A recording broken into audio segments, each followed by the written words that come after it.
मैं वंशिता शर्मा अपनी माटी के इस एपिसोड में सभी दर्शकों का स्वागत करती हूं। इस बार हम कीवी फ्रूट पर विस्तार से बात करने जा रहे हैं। इसके अलावा मक्की में रोग और कलर्ड शिमला मिर्च की अनदेखी पर भी खूब चर्चा होगी।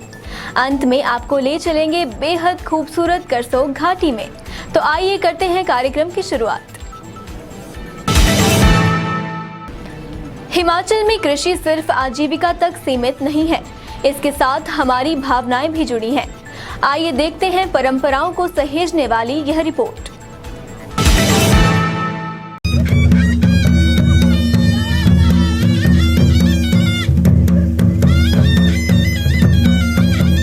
ये तस्वीरें मंडी जिला के तहत करसोग घाटी की हैं। इस इलाके में किसान धान की रोपाई अनूठे तरीके से करते हैं।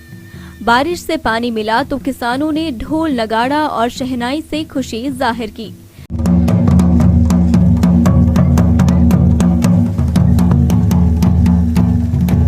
खुशी तो बहुत है इसमें, क्योंकि हमारे लिए यहाँ पे एक तो पानी की सुविधा कोई नहीं थी, बारिश की वजह से लगाया जा रहा है ये। अच्छा, हाँ जी। तो हर बार जो है वो ढोल नगाड़े से लगाते? हाँ जी, हर बार, ये पहले से है, पारंपरिक परंपरा है इसी से। तो आप भी धान लगाते हो? हाँ जी।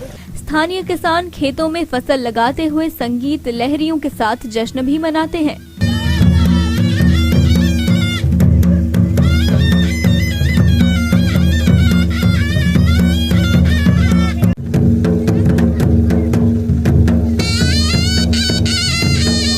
यही नहीं, सामूहिक तौर पर खेतों में पहाड़ी नाटी भी डालकर पानी के देवता का आभार जताया जाता है। उपमंडल करसोग में फसलों का जीवन लगभग पूरी तरह बारिश पर टिका रहता है। यदि उचित वर्षा हो जाए तो सोना उगलने वाली जमीन किसानों के लिए जेब भरने का कार्य करती है। बहरहाल खेतों का गला तर होने पर किसान महिलाएं धान रोपाई के लिए खेतों में उतर चुकी हैं। करसोग क्षेत्र में किसान परिवार एक दूसरे की मदद करते हैं। आज समूचे हिमाचल को अपनी इन समृद्ध परंपराओं पर नाज है। आज ना आप धान रोपाई के समय ढोल नगाड़ा बजा रहे हैं, इसकी क्या परंपरा है और आप जो धान रोपाई से कितने खुश हैं वर्षा के बाद? परंपरा तो ऐसी है कि बहुत पुरानी है और खुशी की बात ऐसी है कि हमारे पहले से बुजुर्ग जो है इस चीज़ को पहले बहुत किया करते थे और अब ये परंपरा जो है बिल्कुल समाप्त हो चुकी है और हम युवा लोग जो है इस चीज़ को दोबारा जिंदा रखने के लिए और हम अब इस पुराने कल्चर को जो जीवित रखने के लिए हम इस चीज़ को कर रहे हैं और बहुत खुशी की बात है। वर्षा के कारण और जो ये हम धान की रोपाई करते हैं इससे जो है हमें घर के लिए अन्न सब कुछ मिलता है और हमारे जो बाल बच्चे सब जो है हमारे इसी से निर्भर है। और जो है जो किसान जो देश का सबसे बड़ी एक जो मतलब ये कहने की बात है, जो किसान के ऊपर जो है पूरा देश चलता है। बहुत कुछ है धान रोपाई का, वैसे काफ़ी प्राकृतिक समय से चला हुआ है, तो आजकल थोड़ी ये लुप्त होने जा रही है, तो ताकि अब आगे की नई पीढ़ी के लिए भी कुछ हम आगे सिखा सके कि भाई कैसे कैसे होता है, तभी आप बच्चे आगे याद रखेंगे। यहाँ कितने एकड़ बीघा भूमि जो है जिसमें धान रोपाई हो रही है? यहाँ तो कम से कम 250-300 बीघा है। ज़्यादा धान रोपाई हो रही है? हाँ जी, हाँ जी। हिमाचल में खेती बेहद चुनौती भरा काम है। कभी बारिश तो कभी सूखा किसानों की परीक्षा लेता है। इस सब से अगर फसल बच जाए तो बीमारी फसल को घेर लेती है। प्रदेश के कई इलाकों में मक्की की फसल पर फिर से फॉल आर्मीवर्म नामक कीट का खतरा बन गया है। अकेले ऊना जिला की बात करें तो इस बार हजारों एकड़ भूमि पर मक्की की फसलें खड़ी हैं। चूंकि फसलें अब बड़ी भी हो चुकी हैं, तो ऐसे में फसलों पर कीटनाशकों का स्प्रे करना भी खतरे से खाली नहीं है। पिछले वर्ष भी जिला भर में फॉल आर्मीवर्म नामक इस कीट ने जमकर कहर बरपाया था। फसलों पर इस कीट के हमले ने किसानों के माथे पर चिंता की लकीरें खींच दी हैं।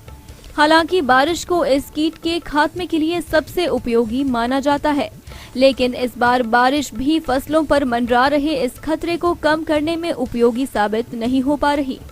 किसानों ने प्रदेश सरकार से उनकी सुध लेने की मांग की है। इसमें ऐसा है कि किसान जो है वो बहुत परेशान हो गया है। पहले तो जब छोटी अवस्था में थी तब भी इसके ऊपर कीड़े का अटैक हुआ, किसानों से महंगी दवाई ला के स्प्रे की और 3 बार स्प्रे करनी पड़ी, तब जाके जो इस हालत में पहुंची थी मक्की। लेकिन अब जब बिल्कुल मेच्योरिटी स्टेज पे ये आ गई है, इसको एक ऐसी बीमारी ने हमला किया है जिसमें ना तो स्प्रे हो सकती है और ना इस बीमारी से कोई हल निकल रहा है। कीड़ा ऐसा है कि वो पूरे दाने को अंदर से अंदर खा के गुल्ली को ख़राब कर रहा है और जो झाड़ है वो लगता है कि 50% से भी कम रह जाएगा इस हिसाब से। ਇੱਦਾਂ ਜੀ ਮੱਕੀ ਜਿਹੜੀ ਇਸ ਵਾਰ ਬੀਜੀ ਹੈ ਇਹਦੇ 'ਚ ਹੁਣ ਜਦੋਂ ਮੈਚਿਓਰਿਟੀ ਸਟੇਜ ਆਈ ਹੈ ਇਹਦੇ 'ਚ ਇੱਕ ਕੀੜੇ ਨੇ ਹਮਲਾ ਕਰਤਾ ਹੈ ਜਿਹਨੂੰ ਅਸੀਂ ਫਾਲ ਆਰਮੀ ਵਾਰਮ ਕਹਿੰਦੇ ਹਾਂ। ਉਹਦਾ ਅਟੈਕ ਇੰਨਾ ਜ਼ਬਰਦਸਤ ਹੈ ਵੀ ਦਿਨਾਂ 'ਚ ਹੀ ਮੱਕੀ ਸਤਿਆਨਾਸ਼ ਕਰਤਾ ਇਹਨੇ ਔਰ ਪੂਰੇ ਪਿੰਡ 'ਚ ਜਿੰਨੀ ਵੀ ਮੱਕੀ ਹੈ ਉਹ 50% ਜਿਹੜੇ ਈਅਰਸ ਹੈ ਉਹ ਅਫੈਕਟਡ ਹੈ ਔਰ ਈਵਨ 10% ਤੋਂ ਲੈ ਕੇ 30% ਤੱਕ ਉਹ ਦਾਣੇ ਉਹ ਖਰਾਬ ਹੋ ਗਿਆ ਹੈ ਔਰ ਬਾਰ-ਬਾਰ ਹੋਰ ਅਟੈਕ ਹੋ ਰਿਹਾ ਹੈ। ਅਸੀਂ ਜਿੱਦਾਂ ਵੀ ਬੀਜੀ ਪਹਿਲਾਂ ਤਾਂ ਸਹੀ ਤੀ, ਜੋ ਸੇਵਾ ਕੀਤੀ ਅਸੀਂ ਮੱਕੀ ਸੋਹਣੀ ਚੜ ਗਈ, ਸਾਰਾ ਕੁਝ ਸੁੰਡੀ ਨਹੀਂ ਹਟੀ ਪੈਣੇ ਤੇ 3 ਵਾਰੀ ਸਪਰੇਅ ਕੀਤੀ ਅਸੀਂ ਲਿਆ ਕੇ। ਤਾਂ ਦੁਕਾਨ ਵਾਲੇ ਕੋਲ ਗਏ ਤੇ ਉਹ ਕਹਿੰਦੇ ਕੋਈ ਨਹੀਂ ਵੀ ਸਪਰੇਅ ਕਰੋ ਤੁਸੀਂ, ਪੈ ਜਾਣਾ ਫਰਕ। ਤਾਂ ਹੁਣ ਤਾਂ ਬੁੱਗ ਪੈ ਗਿਆ, ਸੂਤ ਨੇ ਸਾਰੇ ਪਰ ਆ ਗਈ, ਬਹੁਤ ਉੱਚੀ ਚੜ ਗਈ ਵੀ ਹੈ। ਤਾਂ ਹੁਣ ਵਿੱਚ ਵੜਨੇ ਦਾ ਵੀ ਔਖਾ ਹੈ, ਪੰਪ ਵੀ ਕਿੱਦਾਂ ਲੈ ਕੇ ਘੁੰਮਣਾ। ਤਾਂ ਬਾਕੀ ਦੇਖ ਲੈਣ ਸਰਕਾਰ, ਜੋ ਵੀ ਸਾਡਾ ਖਰਚਾ ਬਹੁਤ ਆਇਆ ਵਾ। दूसरी ओर जिला कृषि अधिकारी डॉक्टर संतोष कुमारी का कहना है कि मक्की फसलों पर फॉल आर्मीवर्म नामक कीट ने हमला किया है और इस पर काबू करने के लिए तमाम कृषि विशेषज्ञ दफ्तर छोड़ किसानों के साथ खेतों में जुटे हैं। हालांकि अभी तक काफी नुकसान इस कीट के कारण फसलों को हो चुका है, जिसके संबंध में विस्तृत रिपोर्ट तैयार कर प्रदेश सरकार को भी भेजी गई है। देखिए, इस वर्ष फॉल आर्मीवर्म नामक कीड़े ने मक्की की फसल पर हमला बोला हुआ है। तो ये जो फॉल आर्मीवर्म नामक कीड़ा है, इसने पिछले वर्ष भी मक्की की फसल पर हमला किया था और पिछले वर्ष हमने किसानों के खेतों में काफ़ी विज़िट किया था। इस वर्ष फ़र्क इतना है कि इसने बहुत छोटी अवस्था में ही मक्की की फसल को अपनी चपेट में ले लिया है। पिछले वर्ष थोड़ी सी मक्की की फसल बड़ी हो गई हुई थी, तो हमने किसानों को तब भी उस वक्त बताया था कि जब फसल 10 से 15 दिनों की हो जाती है तो उस वक्त क्लोरपाइरिफॉस नामक दवाई जो है वो स्प्रे करना ज़रूरी है, क्योंकि उस वक्त ही अगर अंडों से निकल रही सुंडियों को अगर हम स्प्रे कर दें तो वो उसी वक्त नष्ट हो जाती है। अदरवाइज़ जब ये सुंडियाँ बड़ी हो जाती है तो इनको कंट्रोल करना थोड़ा सा मुश्किल हो जाता है। देखिए, इस बार हमने जो अपने निदेशालय को रिपोर्ट किया है, वो पहले हमने जो 13,500 हेक्टेयर जो है वो इस कीट ने डैमेज कर दिया था। 1/3 जो क्षेत्रफल है ज़िले का, वो इसने उसको प्रभावित किया था। लेकिन अब जब विभिन्न प्रकार की दवाइयाँ मैं देख रही हूँ कि किसान स्प्रे कर रहे हैं, थोड़ा सा क्योंकि अब फसल बड़ी हो गई है तो किसान को थोड़ा स्प्रे करने में दिक्कत आ रही है, लेकिन देखिए स्प्रे तो करना पड़ेगा। जब बहुत बड़ी मक्की हो जाएगी उस समय हम मानेंगे कि चलो किसान के लिए थोड़ी मुश्किल है, अदरवाइज़ स्प्रे तो करना ही पड़ेगा। और पहले हमने जो है वो 13,500 हेक्टेयर का जो क्षेत्रफल वो प्रभावित हुआ था और हमने अपने निदेशालय को रिपोर्ट किया था, लेकिन अब जो आंकड़े हमारे ब्लॉकों से हमारे पास आ रहे हैं उसके मुताबिक हमने जो है वो ये 3800 से 4000 हेक्टेयर के आसपास जो क्षेत्रफल है वो प्रभावित है। लाल और पीले रंग की शिमला मिर्च देखते ही हर किसी का मन मोह लेती है। ग्राहक इस सब्जी को हाथों हाथ खरीदते हैं, लेकिन इस बार इसके दाम नहीं मिल पा रहे हैं। कलर्ड कैप्सिकम यानी लाल और पीले रंग की शिमला मिर्च का सीजन शुरू हो गया है, लेकिन किसानों को पिछले वर्ष की तुलना में इस वर्ष आधे रेट मिल रहे हैं। शिमला मिर्च की इस किस्म का आमतौर पर सलाद के तौर पर इस्तेमाल होता है। खासकर लाल रंग की शिमला मिर्च में विटामिन सी और ए भरपूर मात्रा में पाया जाता है, जिससे ग्राहक इसे खूब पसंद करते हैं। राजगढ़ के किसान बागवान विक्रम ठाकुर ने बताया कि इसकी पैदावार ग्रीन हाउस में होने के कारण यह महंगी पड़ती है। वह अपने ग्रीन हाउस में पहले अधिकतर फूल ही उगाते थे, लेकिन इस बार उन्होंने 8000 पौधे पीले और लाल रंग की शिमला मिर्च के लगाए हैं, जिन्हें तैयार होने पर वह चंडीगढ़ भेज रहे हैं। पिछले साल यह 100 से 120 रुपए किलो बिक रही थी, लेकिन इस बार मुश्किल से 50 रुपए तक बिक रही है। बहरहाल विक्रम जैसे सैकड़ों किसानों में इस बार निराशा का आलम है। आजकल जो है हमारा कलर्ड कैप्सिकम का जो सीज़न स्टार्ट हो गया है और इसको हम चंडीगढ़ मार्केट कर रहे हैं, पर इस बार जो मार्केट में रेट है वो दूसरे सालों की अपेक्षा जो है लगभग आधा रेट चला हुआ है। पहले 100-120 तक हमारा जो है रेट हमको मिल जाता था, पर इस साल जो है 50-60 या 70 तक जो है मार्केट हो रहा है। इस बार हमारी प्लांटेशन भी ज़्यादा है, लगभग 8000 प्लांट्स लगे हैं। हफ्ते में हम 80 बॉक्स के आसपास निकालते हैं, 20-25 kg का हमारा बॉक्स रहता है। और लास्ट ईयर भी इसकी जो है कल्टीवेशन जो ग्रीन हाउस में होती है तो इसकी कॉस्ट ऑफ प्रोडक्शन भी ज़्यादा रहती है जो दूसरी कैप्सिकम है उससे। लास्ट ईयर भी ये जो हमारे को ग्रीन हाउस में हमारे कार्नेशन जो लगा था फ्लोरिकल्चर में वो सारा ही टोटल लॉस चला गया था, कोविड की वजह से कुछ भी नहीं दिख पाया था। इस बार हमने वेजिटेबल में जो ज़्यादा काम किया है और इस बार भी जो कोई बहुत अच्छी मार्केट नहीं मिल रही है।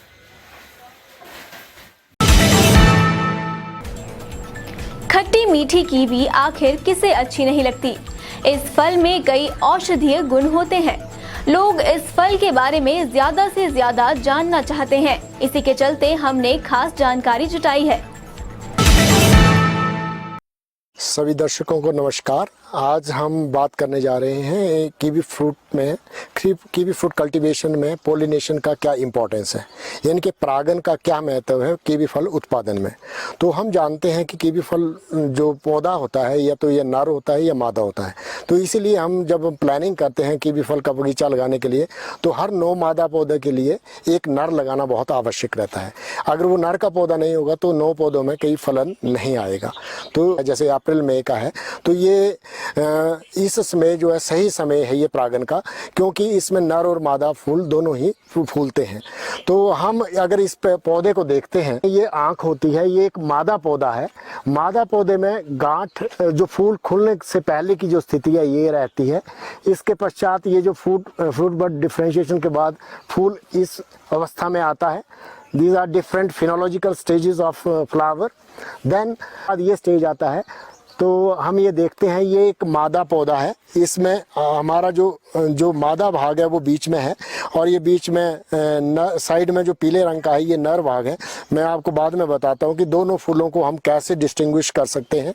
तो ये हमारा मादा फूल है और इसके बाद हमने परागन किया है जो कि हम हाथ द्वारा करते हैं, हैंड पोलिनेशन करते हैं। तो पोलिनेशन के बाद ये जो पेटल हैं ये पीले पड़ जाते हैं, ये गिर जाते हैं। उसके पश्चात ये फ्रूट सेटिंग हो गया है और ये फ्रूट जो है अब धीरे धीरे बढ़ता रहता है और लगभग 200 दिनों के बाद ये तोड़ने के लिए हमारा तैयार होता है जो हार्वेस्टिंग के लिए। तो ये देखिए आप, हमारा ये फ्रूट सेट हो चुका है। ये फ्रूट लगभग मटर के दाने का बनने वाला है।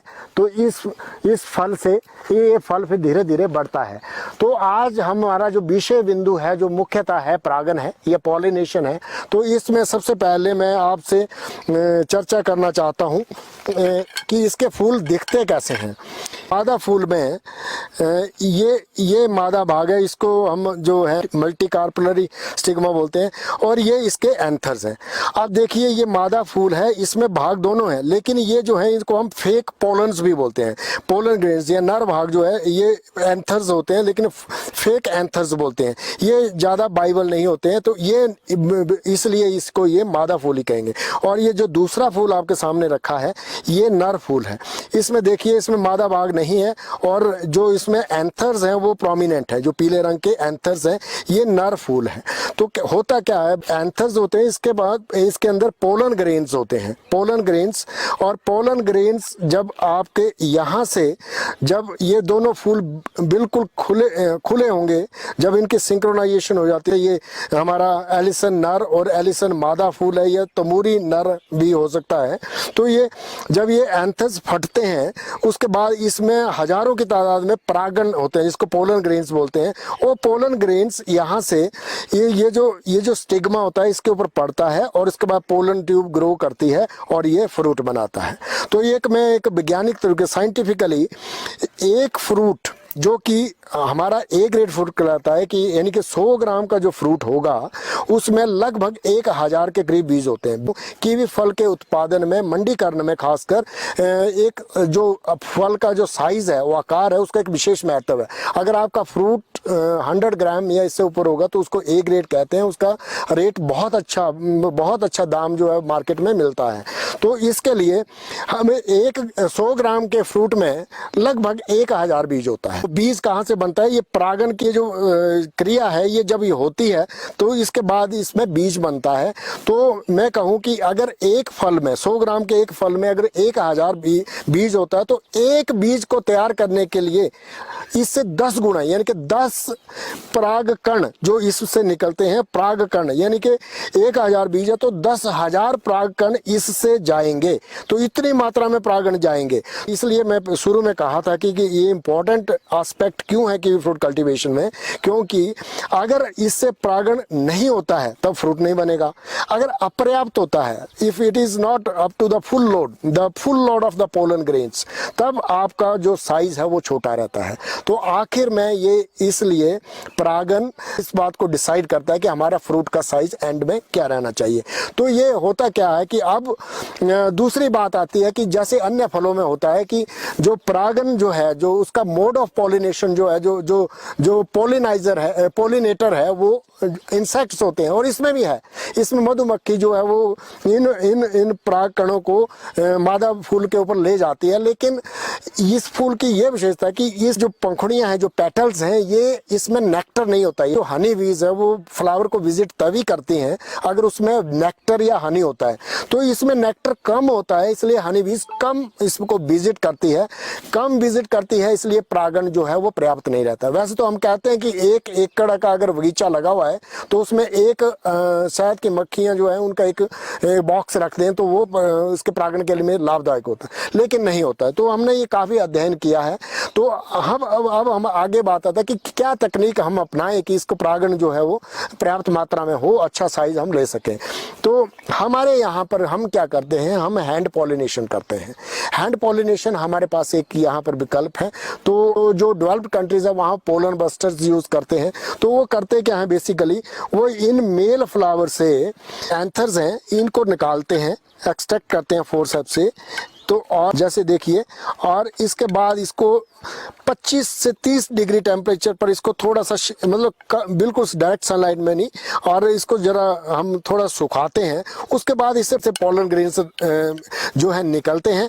पोलन ग्रेन्स जो हैं उनको फिर हम सुबह preferably 9 to 11 AM, that is the most appropriate time for pollination, उसको हम इस पे या जैसे ड्राइंग जो ब्रश होता है, ब्रश से हम स्प्रिंकल करते हैं मादा फूलों के ऊपर, उससे वो परागण करते हैं। लेकिन क्योंकि ये विधि हमने इमरजेंसी के लिए हम अपना रहे हैं, क्योंकि जैसे कि हम देख रहे हैं कि कई बार क्या होता है कि नर फूल उस समय नहीं खिलता जब मादा खिल जाता है। तो हमारा क्योंकि सिंक्रोनाइजेशन नहीं होती है फ्लावरिंग मेल और फीमेल फ्लावर्स में, तो उस कंडीशन में हम इन पोलन एंथर्स को या जो पोलन ग्रेन्स का सोर्स है, इसको हम हार्वेस्ट करके ऐसी बाइल्स में इनको अच्छी तरह से बंद करके, अगर -20 डिग्री हमने अध्ययन किया, -20 डिग्री पर रहे तो 1 साल तक हम इसको रख सकते हैं। अगले साल तक हम इन पोलन ग्रेन्स को हम यूज कर सकते हैं पॉलिनेशन के लिए। तो ये प्रैक्टिकली जो हम यहाँ फॉलो करते हैं, जो जैसे ये नर फूल है, अब हमारे सामने जैसे ये मादा फूल है, तो हमने एक फूल से जब ये पूरी तरह से खिला होगा, सुबह 9 और 11 बजे का समय सही उपयुक्त है, और हम ऐसे इसको टच करेंगे, जस्ट टचिंग टच करेंगे, और ये 1 से 7-8 फूल तक कर सकते हैं हम। और ऐसे हम हैंड पॉलिनेशन करेंगे तो हम इस तरह से परागण इसका करते हैं। और आप देखते हैं भी, हम दूसरे-तीसरे दिन जब इसका परागण हो जाता है तो ये पंखुड़ियाँ पीली पड़ने लगती हैं, और उसके बाद ये गिर जाती हैं, और ये सारा झड़ जाता है, और ये सारी अंदर से जो ये फल है वो बननेगा और आकार में बढ़ने लगता है। तो ये फल बनने की प्रक्रिया है इसमें, और ये परागण करने का तरीका है। और जैसा कि मैंने कहा कि जो विकसित देश है वहाँ पर पोलन बस्टर करते हैं। वो क्या करते हैं कि जैसे इसका ये पोलन ग्रेन्स हैं उसको सक्शन करते हैं एक कंटेनर में, फिर उनके स्टेप्स होते हैं, उनको पोलन को करते हैं, उसके बाद उसको ड्राई करते हैं, उसके बाद उसको प्योरीफाई करते हैं। प्योरीफाई मतलब क्रश करके उनको पोलन ग्रेन्स को छोटी सी बाइल्स में रख के वो स्टोर करते हैं। वहाँ पर अच्छी एक मार्केट भी है, सेफ है। तो इससे हम ऐसे इन पोलन एंथर्स को इनको निकाल सकते हैं। और इसके बाद इसको 25 और 30 डिग्री सेल्सियस पे जब रखेंगे तो इनसे तड़क करके इससे अंदर से पोलन ग्रेन्स या पराग कण जो है निकलेंगे, जो कि परागण विधि के लिए अपनाए जाते हैं।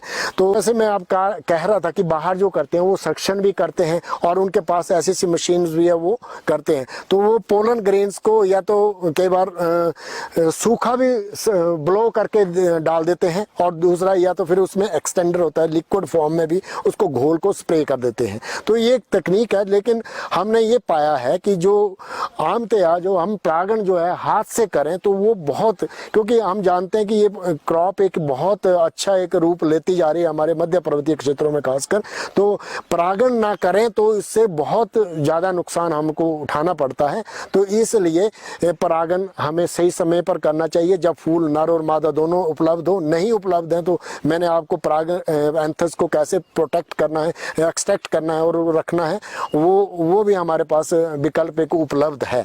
और मैं एक अंत में एक बात कहना चाहता हूँ कि कई बार क्या होता है कि जैसे ये सारी चीज़ें अब पूरी चेन में लिंक्ड हैं।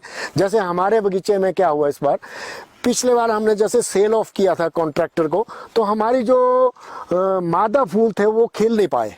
तो मादा फूल, क्योंकि हमारा फ्रूट जो था ठेकेदार ने कॉन्ट्रैक्टर ने वो डिले किया हार्वेस्ट फॉर नवंबर एंड तक डिले किया, जो हम कहते हैं कि मिड अक्टूबर में टूट जाना चाहिए। तो डिले करने से हमारे फीमेल पौधों में फ्लावरिंग लेट आई कंपेयर टू मेल फ्लावर्स। तो मेल फ्लावर्स हमारे खुल गए थे और फीमेल नहीं था। तो वो एक बड़ा रिस्की प्रोपोजिशन होता है, क्योंकि वो बड़ा सिर्फ 2 हफ्ते का समय होता है कि एक पौधे में लगभग ये जो फ्लावरिंग का जो ड्यूरेशन है वो लगभग 14-15 दिन होती है। तो इस दौरान सारी पॉलिनेशन हो जाने चाहिए। अब देखिए आप, ये मादा फूल है, अभी हम साथ के साथ जो खुल रहे हैं अब उनको साथ के साथ कर रहे हैं। अगर हमारा पोलन इसमें मेल फ्लावर ख़त्म भी हो गया तो हमने कुछ पोलन एक्सट्रैक्ट करके। अंत में यही कहना चाहता हूं कि जो मैंने आज चर्चा की है परागण के ऊपर या पॉलिनेशन के ऊपर, एक बहुत इम्पोर्टेंट आस्पेक्ट है कि फ्रूट कल्टिवेशन का, और हम भिन्न भिन्न पहलुओं पर समय समय पर बात करते रहते हैं। और अन्य भी जानकारी अगर लेनी हो तो डॉक्टर यशवंत सिंह परमार उद्यानिकी एवं वानिकी विश्वविद्यालय नौनी के फल विज्ञान विभाग में आप कभी भी आ सकते हैं। हमारा यह जो अध्ययन परिक्षेत्र है यहाँ पर विजिट कर सकते हैं, या फिर कोई तकनीकी जानकारी लेनी हो तो हमारे फल विज्ञान विभाग से संपर्क कर सकते हैं। और अब चलते चलते कीड़े से सिर्फ 4.76% मक्की हुई प्रभावित, विधानसभा में बोले कृषि मंत्री। घाटे में चल रहे राशन डिपो होंगे बंद, डिपो होल्डर की सेल पर कमीशन भी अभी नहीं बढ़ेगी, विधानसभा में हुआ खुलासा। मांझी खड्ड की बाढ़ से प्रभावितों के पुनर्वास को केंद्र व प्रदेश सरकार देगी राहत राशि, विधायक काजल ने उठाया था मसला। आज के अपनी माटी कार्यक्रम में बस इतना ही। अगले हफ्ते आपसे फिर मुलाकात होगी, तब तक देखते रहिए दिव्य हिमाचल टीवी। नमस्कार।